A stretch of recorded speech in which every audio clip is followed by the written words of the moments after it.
Sim. 6 horas. Olá, vamos falar de coronavírus, como sempre falamos todos os dias, nesta bate-hora, neste bate-local. Vamos aguardar o pessoal chegar. A Mariana, minha filha, já chegou. O assunto de hoje interessa muito a ela, né? Que é sono. Vamos falar sobre as dificuldades de dormir durante a quarentena. Acho que ninguém está dormindo bem, gente. É impossível. Eu tô. Ninguém está dormindo, ninguém consegue dormir muito bem com tanta preocupação. Tem gente que diz que tá, mas vamos ver aqui depois, né? Fabiola, bem-vinda, Mari Fontanelli, Ângela Rego Monteiro, Beto Calmon. Gente, hoje tem muito jornalista na live já. Já estou ficando preocupado, hein?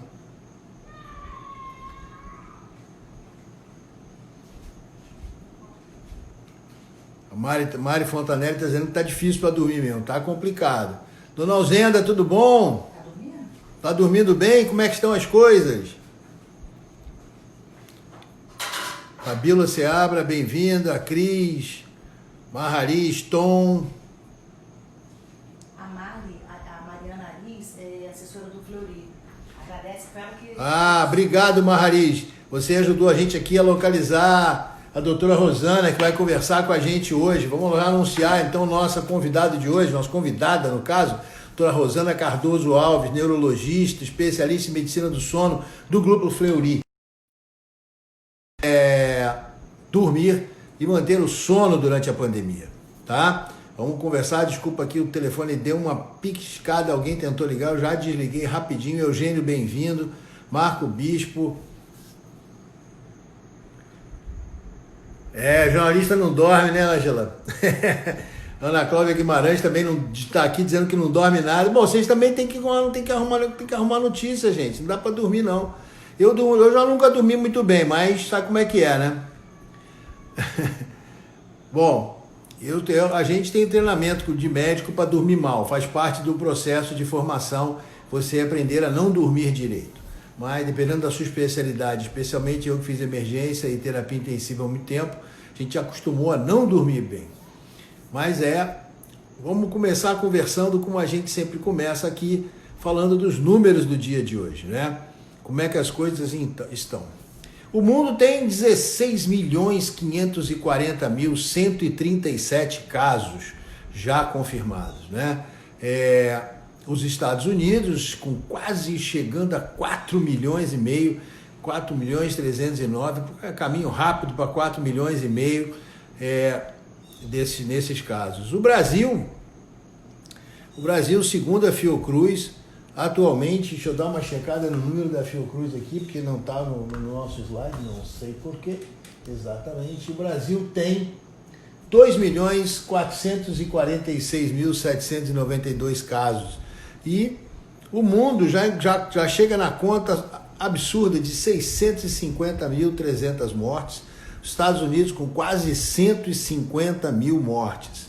E o Brasil, no seu passinho ali, infelizmente, mantendo a taxa perto de 1.000 mortos por dia, já estamos com quase 88 mil mortos, né? O Eugênio está falando aqui do apresentador do esporte da Globo que morreu. A gente vai comentar com ele para a gente entender o quão traiçoeira é essa doença. Bem-vinda, Ana Paula Araújo. Nossa, hoje nós estamos chique aqui, nós estamos bem na fita. Bom, a gente tem algumas outras notícias importantes antes da gente falar disso. Se dormir durante a live, ela foi proveitosa. Aí você depois vê de novo o que você pulou, Tidu. Não tem problema. Como a gente comentou ontem, uma das grandes polêmicas do mundo atualmente é a barreira inglesa. Ou seja, o governo inglês declarou que quem viajar para a Espanha, para as férias, que é um destino extremamente comum dos ingleses, as praias, especialmente na região de Barcelona, por exemplo, quem viajar para a Espanha, para Barcelona, para aquela região, vai ter que fazer quarentena de 14 dias quando voltar. E isso está criando uma polêmica danada, porque afinal de contas o governo espanhol está muito preocupado com o impacto no turismo, não só o impacto da pandemia, mas o impacto dessa restrição de volta das pessoas para casa. Pela imagem que a gente está vendo aí da praia, o povo lá não está muito preocupado não, viu? Essa praia está meio lotadinha para falar de pandemia, né? Vou te dizer uma coisa, gente. Parece que não rolou muita preocupação aí Nessas praias não, as coisas estão muito complicadas. Um outro país que está passando por uma situação muito complicada, a gente acabou de comentar, são os Estados Unidos. Esse é o mapa de hoje da situação dos Estados Unidos. Tudo que está vermelho, bem escuro, é onde a pandemia é considerada com disseminação descontrolada. Então, uma grande parte dos Estados Unidos e estados muito grandes, a gente consegue ver a Flórida, consegue ver o Texas, consegue ver a Califórnia, os estados vizinhos, todos eles com disseminação descontrolada do vírus nesses estados. Os estados em vermelho estão, como eles falam aqui, não têm uma performance boa, ou seja, também estão em má situação. Os em amarelo estão sob atenção. Só os verdinhos lá na ponta, no noroeste dos Estados Unidos, são basicamente 4 estados que estão numa situação de boa evolução, né? Nova York, Connecticut, a gente está vendo ali. Eu não sei a geografia toda para garantir que eu vou falar bobagem, eu não vou falar não. Uma das grandes discussões aqui nos Estados Unidos e no mundo inteiro são a volta às aulas, né? Afinal de contas, aqui o ano escolar está para começar e o segundo semestre do ano escolar brasileiro também está para começar. Então, o que a gente tem aqui nos Estados Unidos? Muito medo, muita desinformação e sinais conflitantes. O governo acenando, o governo central o governo Trump fazendo uma pressão danada para as escolas reabrirem. As pessoas, as autoridades, entre aspas, representantes da autoridade central vão para a mídia falar bobagem e aí cria grande desinformação. Tem sindicato de professor processando o governo em alguns estados. Aqui na Flórida a situação é bastante descontrolada, né, como a gente viu no gráfico, e a previsão é que alguns condados querem reabrir.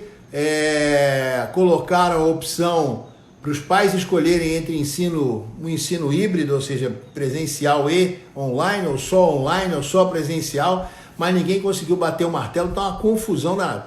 E para piorar, aí voltando para a terrinha, né, falando do Brasil, no Rio de Janeiro, esse vídeo horroroso foi divulgado ontem. Vamos dar uma escutadinha que infelizmente vale a pena. O que acaba é o medo. Hoje, sabemos lidar, tratar, nos proteger. Aprendemos a conviver com o vírus. O Covid nunca irá de todo. O que acaba é o medo. Hoje, sabemos lidar, tratar, nos proteger. Se passaram. Aprendemos a conviver com o vírus. O Covid nunca irá de todo. O que acaba é o medo.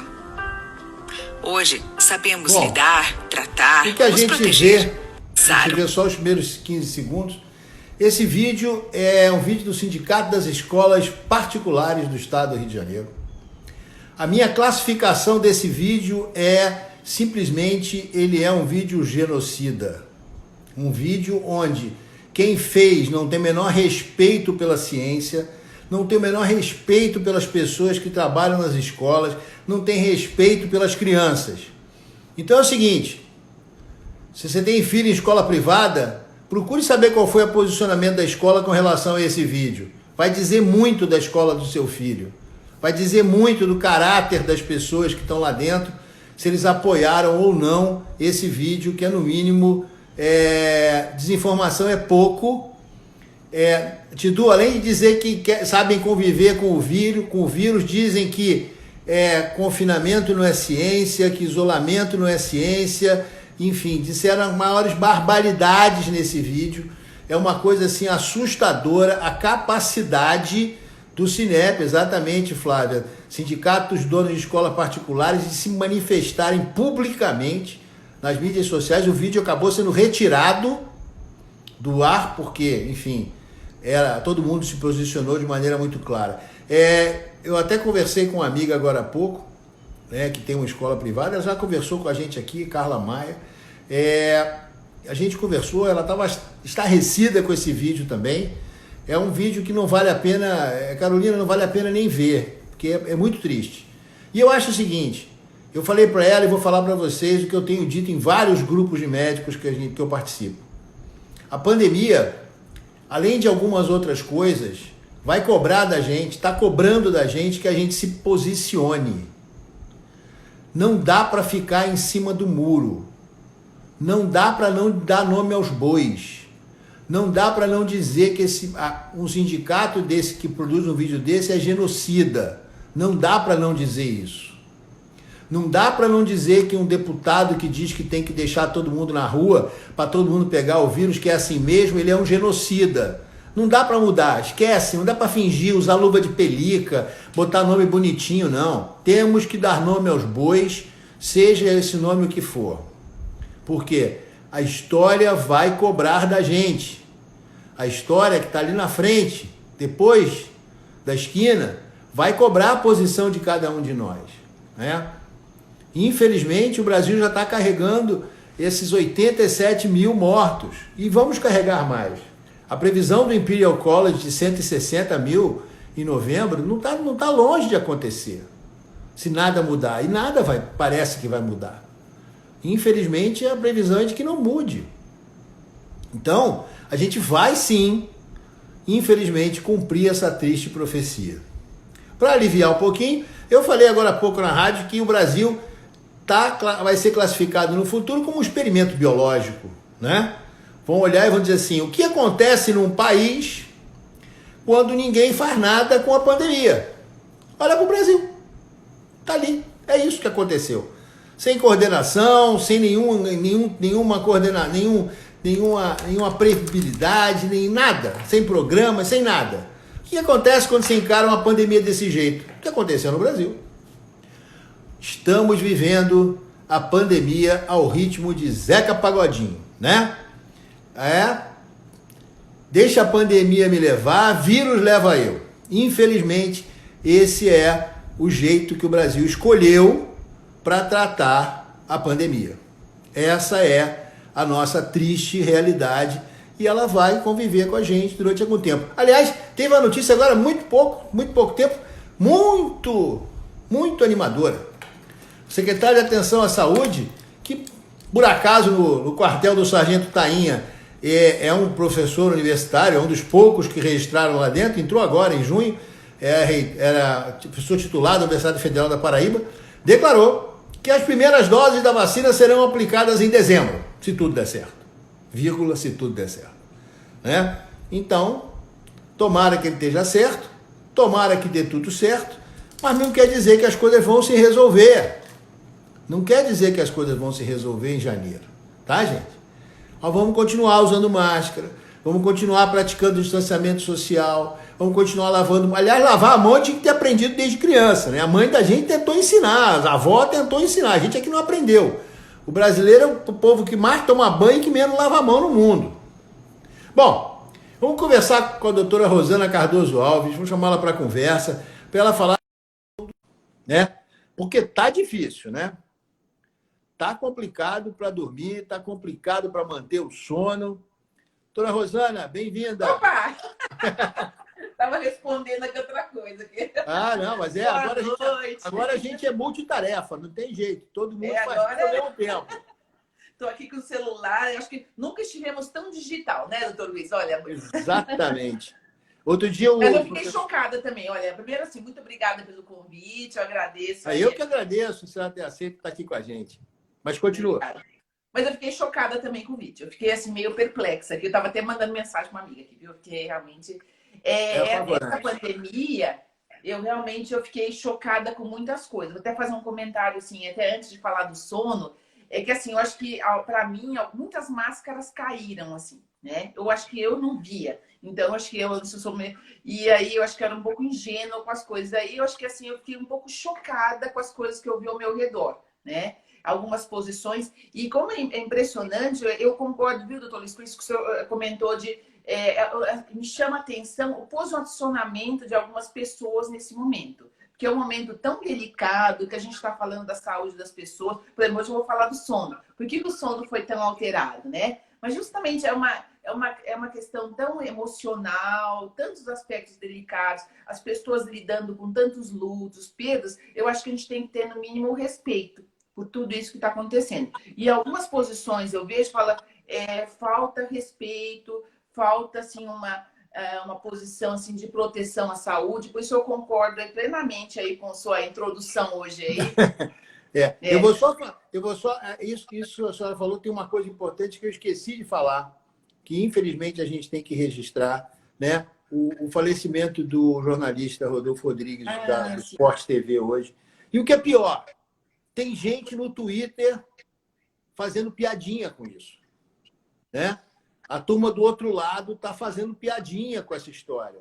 Então é o seguinte, a história dele é muito emblemática para a gente lembrar uma coisa. Acho que eu tenho uma foto até para mostrar. Você não vai sair, não? Aqui, a foto dele aqui para homenagear o colega que faleceu. Tinha 40 e poucos anos. 45 anos de idade. E isso é para as pessoas entenderem uma coisa. Eu acho que muito importante o que aconteceu com ele, não só pela tristeza, mas principalmente para as pessoas perceberem quão traiçoeira pode ser a situação. Ele não sentia nada. Ele foi fazer o primeiro teste porque um amigo testou positivo, ele estava muito próximo desse amigo, e ele foi fazer o teste e deu positivo. Somente 2 ou 3 dias depois do primeiro teste positivo, então a gente já aprendeu aqui nas nossas lives que para dar o PCR positivo, o paciente provavelmente já está no 4º, 5º dia de evolução da doença, né? Depois do período de incubação. E 2 dias depois, já falando em 7º dia, ele perdeu o olfato e o paladar.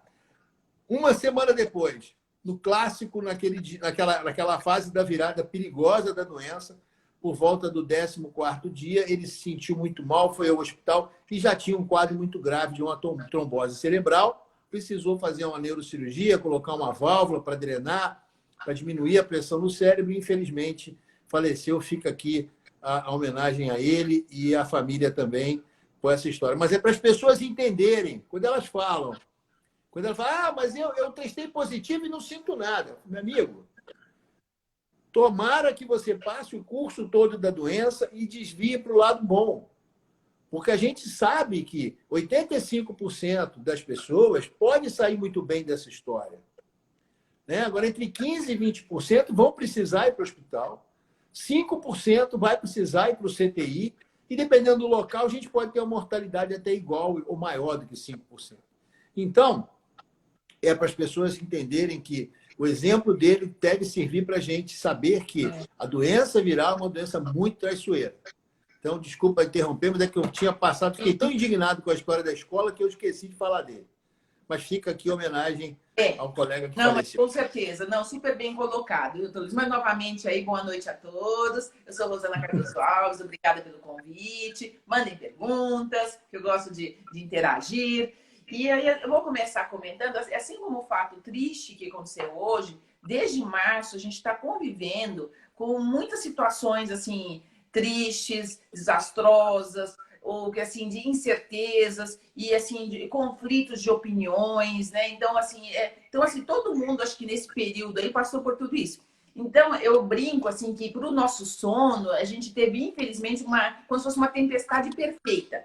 Aconteceu porque assim, tem 3 fatores que eles influenciam muito o nosso sono, que são fatores comportamentais, sociais e de ritmo circadiano. E nesse momento, esses 3 fatores aí, eles agiram muito assim, agressivamente para o nosso sono. Né? Do ponto de vista social, não precisa nem falar, né? Então, todas essas questões aí que a gente vem acompanhando aí nos últimos meses, essas mudanças, comportamental, todo mundo mudou algum hábito na vida. Não teve jeito, todo mundo mudou a rotina, uns foram para home office, uns ficaram filho em casa, outros ficaram mais digitais, né, Luiz? Todo mundo aí, ninguém passou ileso, né? E é óbvio que essas mudanças comportamentais mudam o nosso horário de dormir, mudam os nossos hábitos como um todo. De ritmo, então, não precisa nem falar. Eu estava numa live agora falando sobre dos adolescentes, nesse minutinho, por isso que eu entrei atrasada até, justamente eu estava falando isso. Os adolescentes, no começo da quarentena, eles ficaram perdidos. Porque aí não tinha escola, um estava de férias, o outro não tinha. E aí eles achavam que podia dormir até meio-dia, ia dormir 3 horas. Então, os adolescentes tinham aquele negócio de atraso de fase que nunca foi tão importante. Ou seja, a maioria das pessoas, elas tiveram aí todos esses fatores aí, então foi difícil. Quem não teve, até quando você conversou comigo, você falou assim, nossa, mas todo mundo teve uma alteração de sono. Eu falei, olha, como você tem esse sotaque carioca, eu falei, foi a torcida do Flamengo, do Vasco, do Fluminense, todos juntos, né? Eu brinquei com você, porque realmente é difícil alguém que algum dia dessa quarentena não tenha tido algum tipo... E a alteração de sono mais comum nos adultos foi insônia mesmo, né? Então a pessoa fica com essa questão de estresse, de incerteza, principalmente algumas categorias, né? Que os empreendedores, os indivíduos que têm negócio próprio, algumas áreas, esses indivíduos dormiam e falavam, meu Deus, vai acabar essa quarentena, não vai? Qual vai ser o protocolo? Como é que eu vou viver? E a questão do emprego, a gente teve uma questão de desemprego aí nos últimos meses, super importante. Então, todo mundo teve que lidar com situações novas, com lutos aí, né? Mudança de hábito, teve gente que teve problema grave no relacionamento, e obviamente, né? Essa tristeza das pessoas que perderam familiares, que perderam amigos aí nesse período, né? Então, essa situação mais extrema, né? É óbvio que isso vai afetar o sono, não tem jeito, a pessoa vai ficar com esse pensamento ruminando essa situação. Ah, se eu não podia... Ah, quem que contaminou o meu avô? Foi a fulano? Então, a pessoa fica todos esses pensamentos ruins, né? Ela fica pensando aí, questão de culpa, e não tem jeito. Eu acho que todo mundo está lidando aí com essas perdas e danos, vamos dizer assim, né? E essa vida digital, né, doutora Rosana, tem uma outra característica perversa, porque eu vejo isso até aqui na minha casa. Minha filha tá com a gente aqui, ela é advogada. Passou, quer dizer, já não tinha horário normalmente, né? Porque ela trabalha em firma internacional, então já é comum.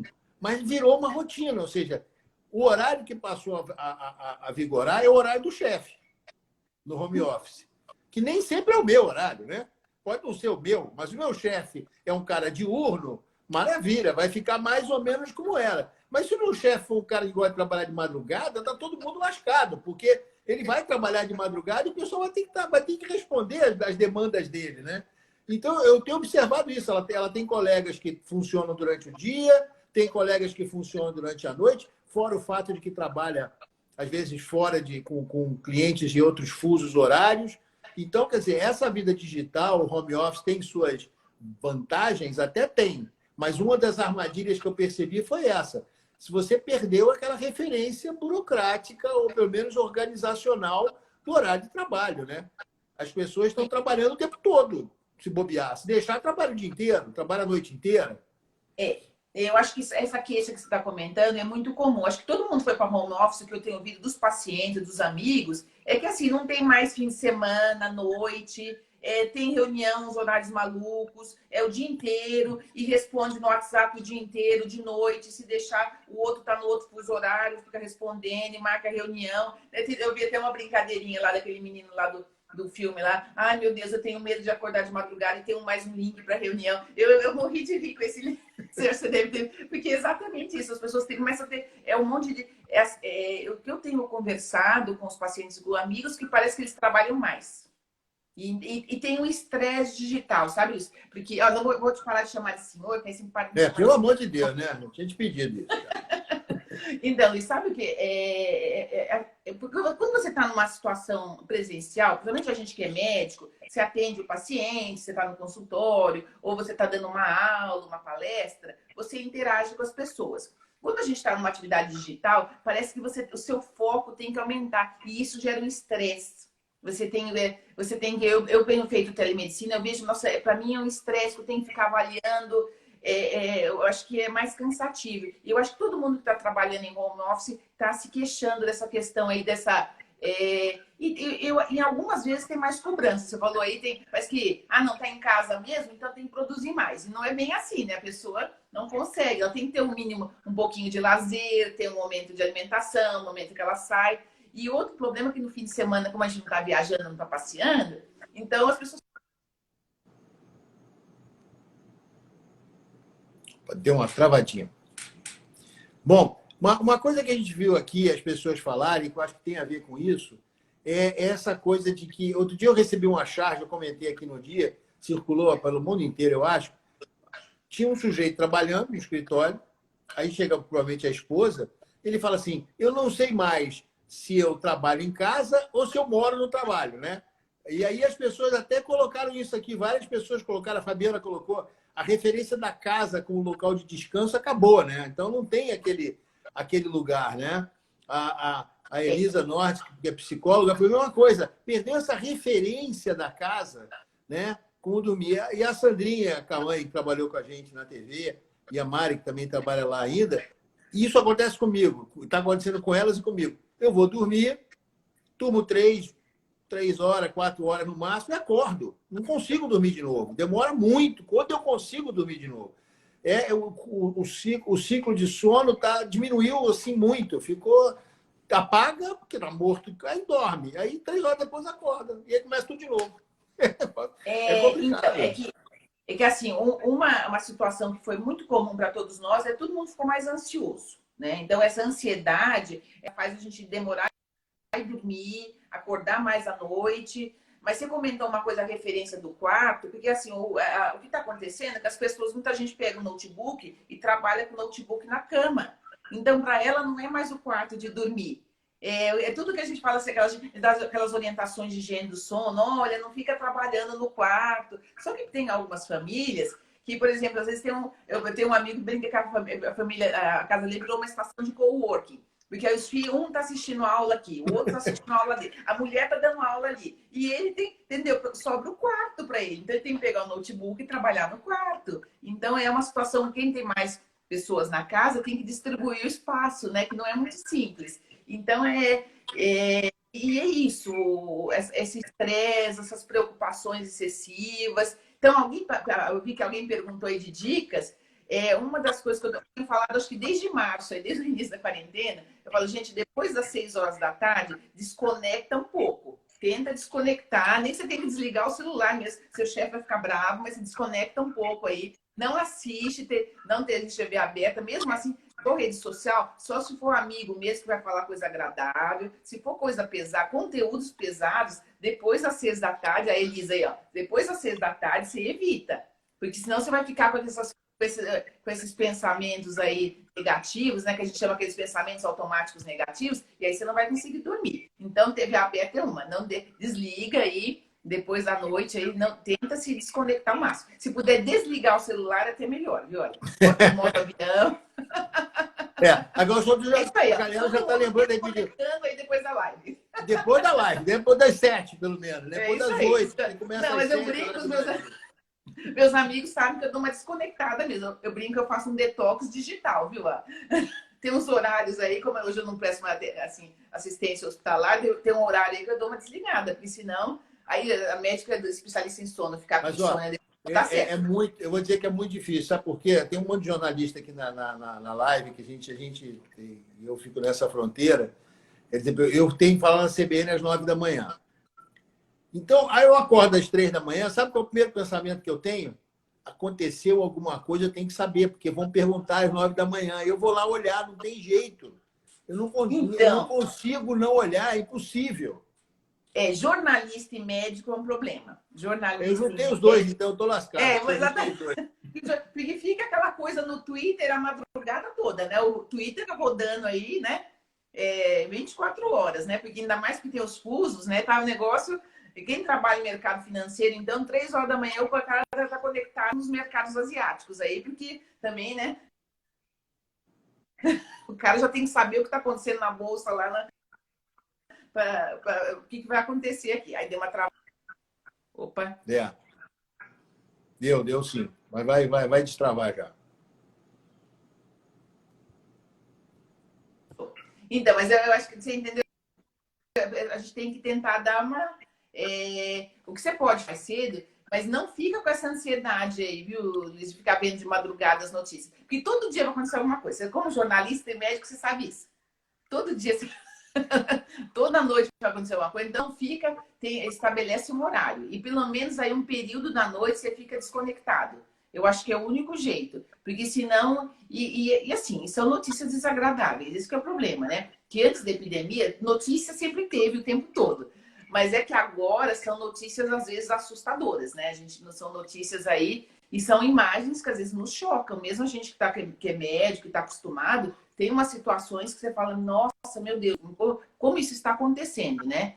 E isso aí desde fevereiro, março que a gente está convivendo. Então, só para complementar, então, assim, toda essa questão de ansiedade, de preocupações, de estresse, tudo isso aí interfere muito no nosso sono. Então, a principal dica é dar uma, igual a gente fala para as crianças, a proteção, se proteja das telas.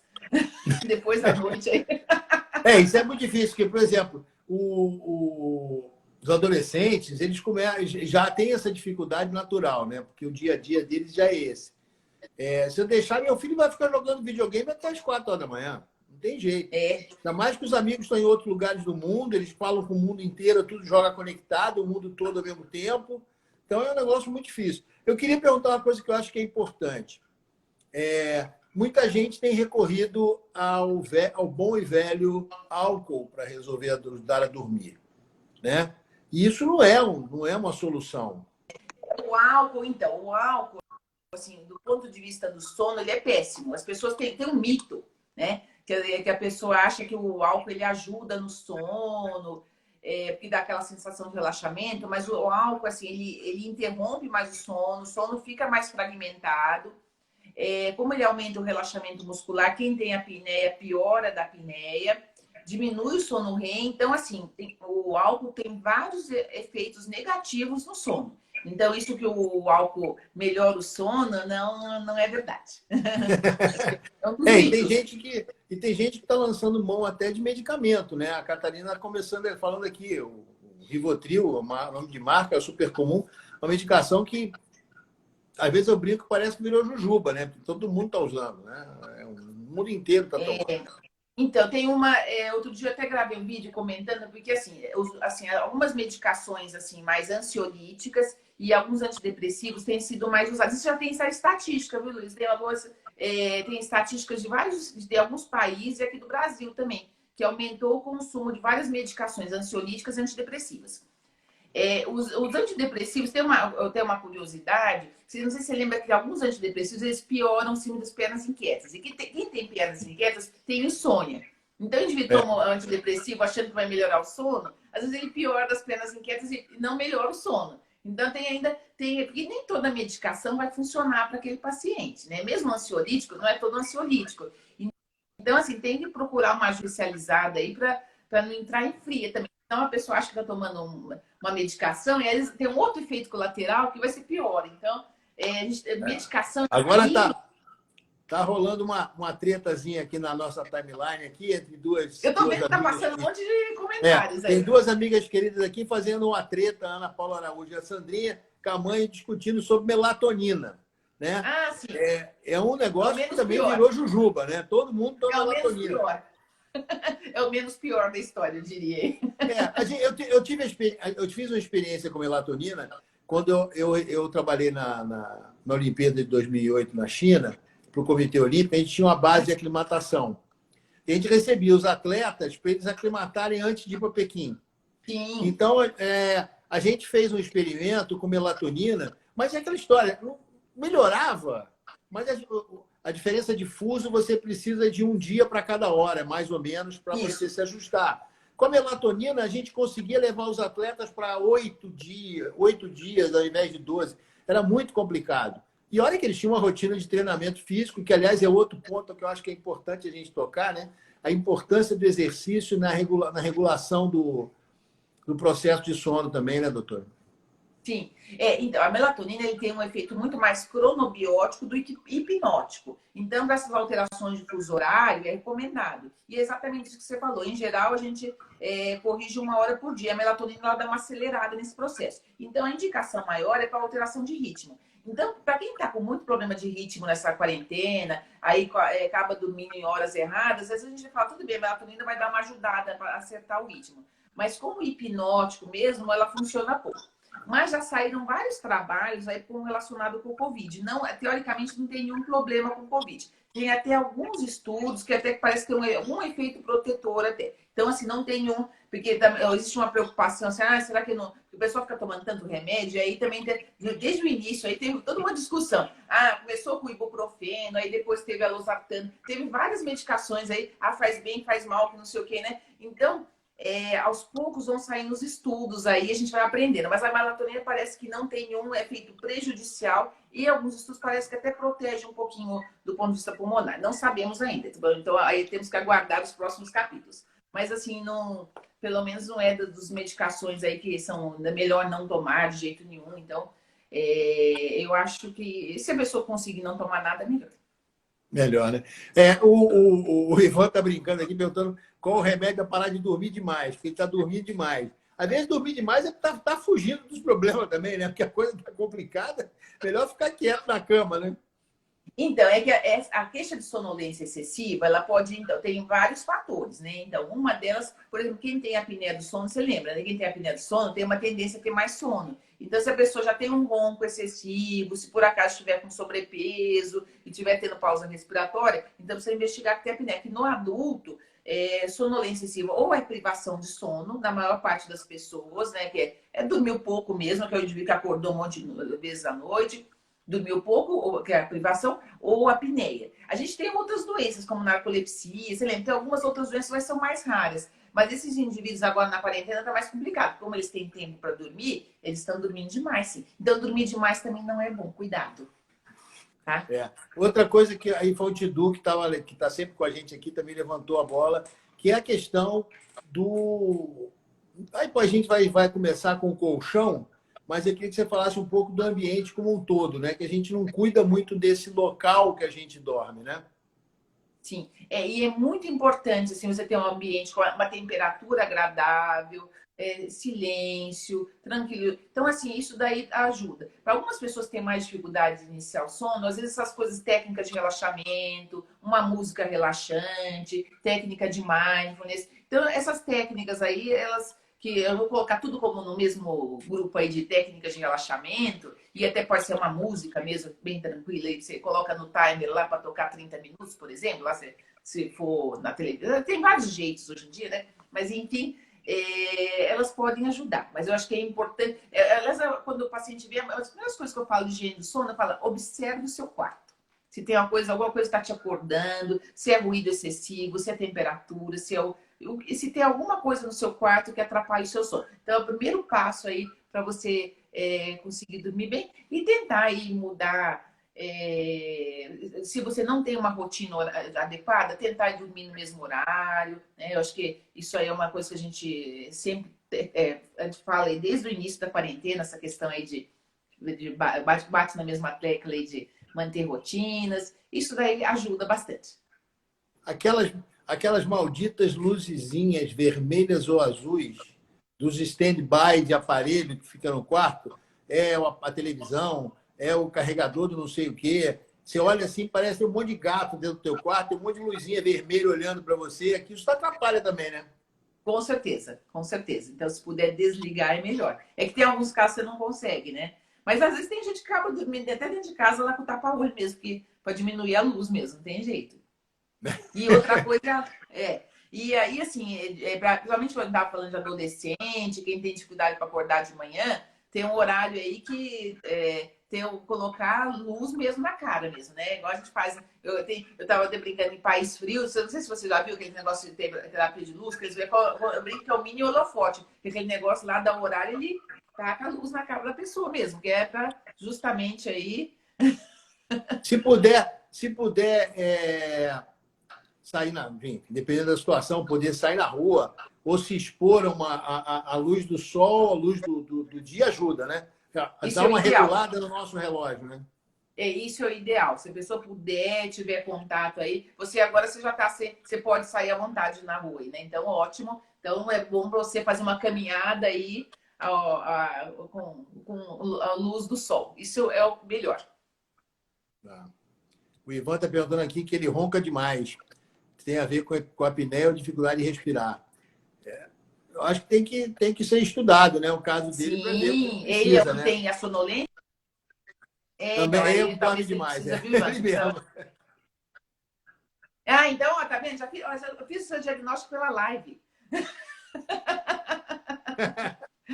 A gente faz teleorientação aqui também, né? Já tem gente pedindo para marcar uma live às 3 da manhã agora, para a galera que não dorme. Comigo, não. Né? Não, eu tava brincando que eu fui dar uma aula, que eu falei, né, que eu fui dar uma aula para youtubers, eles ficaram bravos comigo com essa história, viu? Que eles ficam fazendo filminho de madrugada. Eu falei, pelo amor de Deus, o que é isso? Porque é muito louco, porque a gente acompanha, quando você acompanha as mídias sociais, né? Uma das coisas importantes é você conhecer a sua audiência e ver que horas que ela está acordada, né? Sim, então eu tenho. Eu vi um estudo que eles acompanham os horários aí das pessoas a palavra sono, o pico do horário de pergunta é 3 horas da manhã. Tem gente que tem problema, porque, por exemplo, a Ana Paula Araújo, ela tem problema para dormir, porque ela acorda cedo. Porque ela tem que estar no ar às 6 da manhã, então ela tem que acordar cedo, né, gente? Para estar lá com aquela cara linda na televisão, ela tem que chegar lá mais cedo, aquela coisa toda, né? Enfim, complica, né? Então, tem esses horários malucos, tem gente que trabalha em turno, é outra coisa importante, né? Trabalhar em turno, trabalhar em horário muito quebrado. Quem trabalha em cidades grandes, assim, em cidades maiores, não tem jeito. Você tem trabalho em turnos. E o trabalho em turnos traz várias consequências, né? Tem um monte de estudos hoje em dia, né, sobre trabalho em turnos. Que você aumenta a hipertensão arterial, colesterol, você aumenta o comportamento. E aí, porque, imagine se tudo funciona, né? As essenciais, que é todo o pessoal da saúde, todos os profissionais da saúde, né? Hoje em dia trabalham em turno. Os jornalistas. Então, imagine, por exemplo, o jornalista que entra às 6 horas da manhã no telejornalismo, ele tem que estar 4 horas da manhã arrumadinho já para justamente já. E já sabe, tem que ter olhado o Twitter inteiro já, tem que ter olhado tudo já. A Mari Fontanelli está entregando a Ana Paula dizendo que o jornal só entra às 8h30. Então ela pode acordar às 5h30, não precisa acordar às 4h. Pessoal aqui o pessoal não perdoa, não. Um dando pernada no outro aqui, o negócio tá feio. Mas aí tenta dormir mais cedo, não tem jeito, tem que dormir cedo. O Titu estava falando disso, né? Que ele deita religiosamente às 22 horas, com ou sem sono. Meu amigo, eu posso deitar às 10 horas, vou dormir, mas nem amarrado, cara. Não tem jeito. Pode apagar a luz. Mas parabéns para ele. Parabéns para ele. O Eugênio também, que é mineiro, diz que em BH é tranquilo, lá para dormir, porque lá é mais tranquilo. Pode ser, meu amigo. Então vamos todos para lá, vamos todos.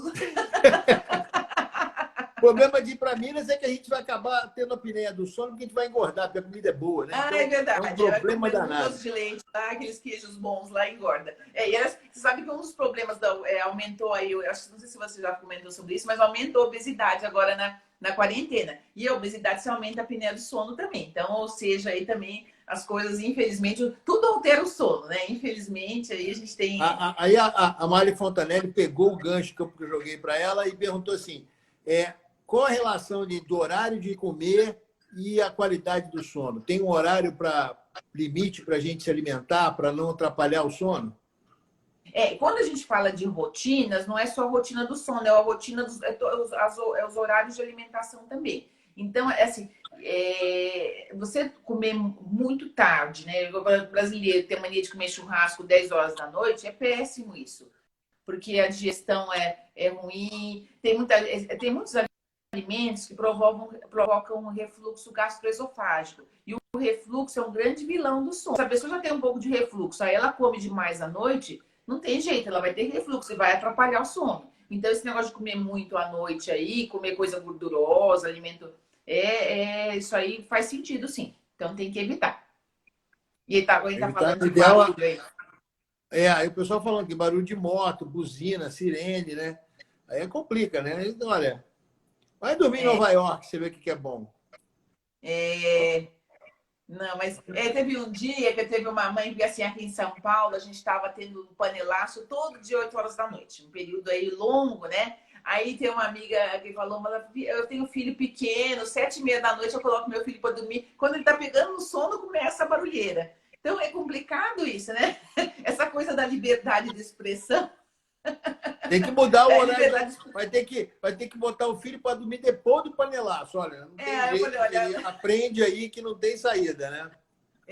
Não, mas então, a gente está vivendo um momento aí que as pessoas, todo mundo tem que ser mais tolerante com o próximo aí, pensar no coletivo. Acho que se ninguém tinha parado para pensar no coletivo, é um bom momento aí, e principalmente na saúde coletiva, né? Acho que todo mundo aí tem que se esforçar ao máximo aí para tentar e para conseguir dormir melhor também, né? Mas eu acho que a gente tem esses fatores aí que, como eu falei aí, a questão de ritmo, as questões sociais, as questões ambientais mesmo aí, e é um período que a gente vai ter que conviver. Não, eu achei o vídeo que você mostrou super curioso. Não é que a gente vai ter que conviver com não é que assim, tudo bem, aprendemos, ninguém aprende a conviver com vírus, não tem isso não. Mas você pode conviver, assim, ficar menos ansioso com os problemas. É isso, a gente pode se organizar, se a pessoa é mais ansiosa, pode fazer uma terapia cognitivo-comportamental ou algum outro tipo de terapia, algum relaxamento.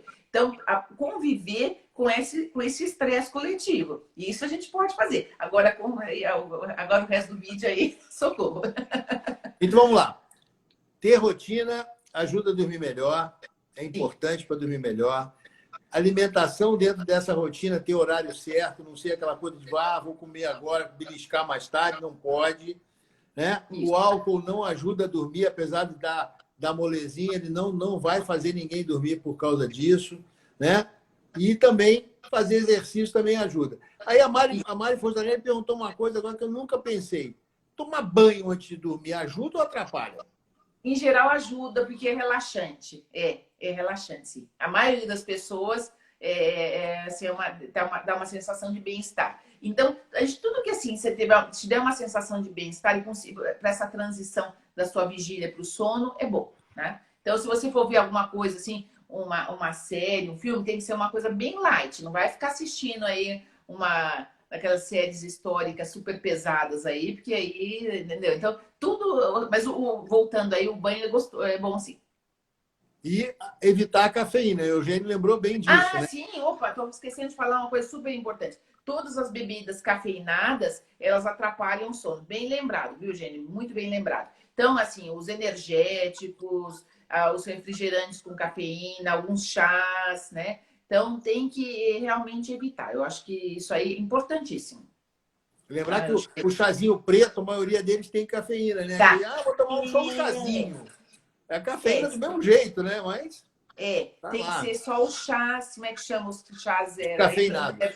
Os descafeinados herbais que eles falam, né? O Coca Zero não, obviamente refrigerante. Cortou meu barato aí. Não tem jeito, ser descafeinado. Se a pessoa faz muita questão de tomar um café, tudo bem. É um pouquinho controverso, mas o café descafeinado aí, teoricamente, não tem tanto problema. Tá bom. Aí, não vou suspender a Coca Zero, não. Deixa quieto. A Carolina está perguntando uma coisa. Esporte à noite. Depende da pessoa, né, não, doutor?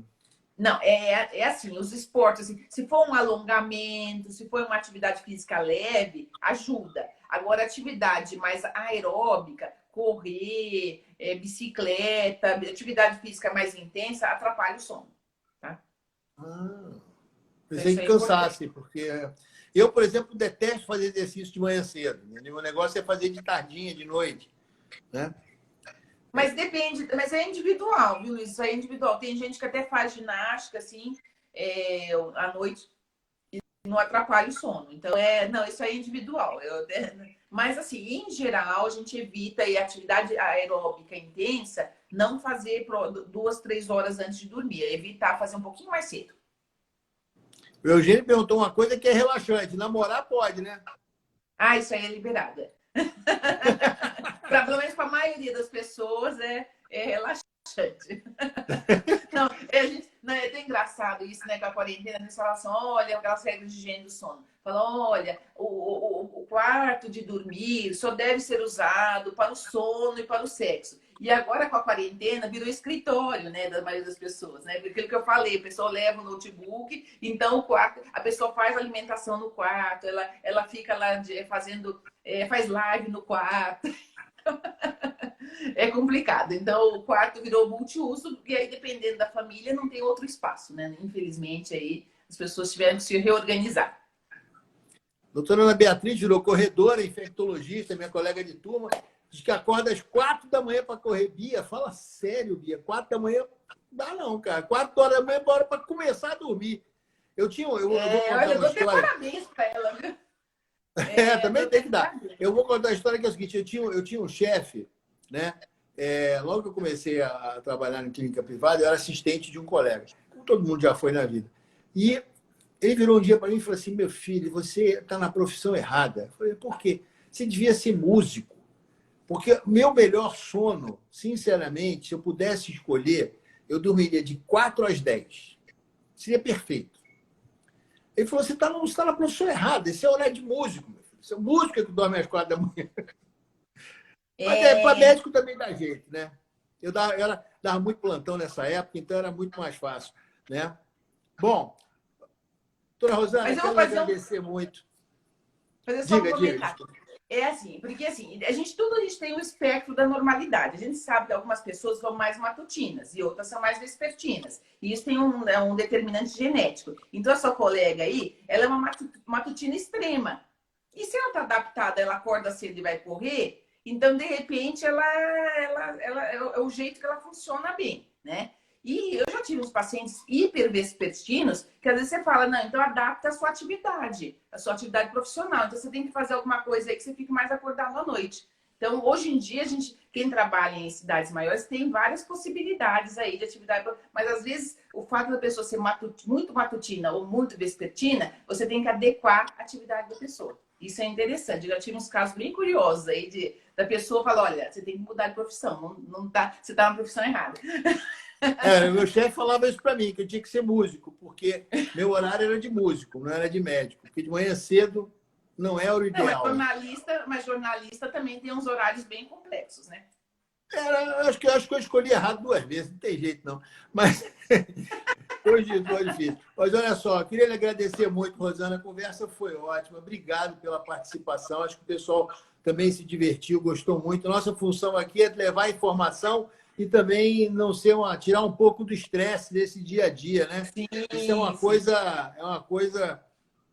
O Eugênio está dizendo que o irmão dele falou para ele que ele parece guarda noturno, porque ele não dorme.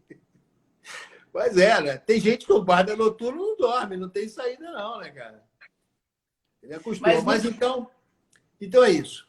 Gente... Luiz, muito obrigada pelo convite, obrigada pela participação. Agradeço aí os comentários e as perguntas. Espero ter podido contribuir um pouco aí com as dúvidas de sono. E assim, é um momento complicado e eu acho que o melhor caminho é esse. É justamente tentar se informar melhor. E aí, parabéns pelos seus canais aí, pelas suas lives.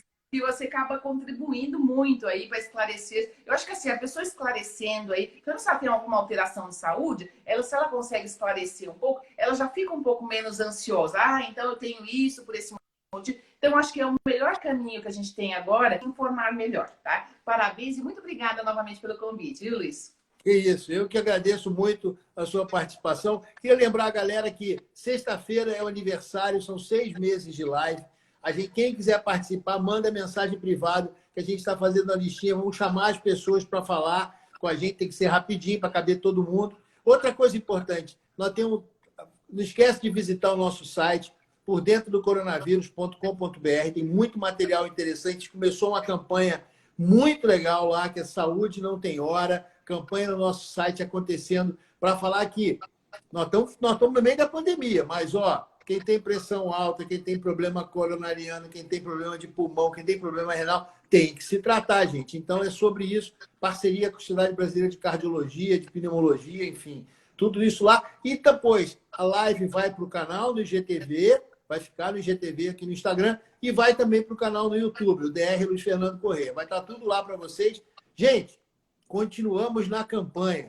Chame os amigos, chame o avô, o papagaio, o primo, todo mundo, para acompanhar a live ou para assinar o canal da gente aqui no Instagram. A gente precisa chegar nos 10 mil seguidores para eu poder fazer aquelas brincadeirinhas de oferecer link, mostrar artigo, deixar tudo.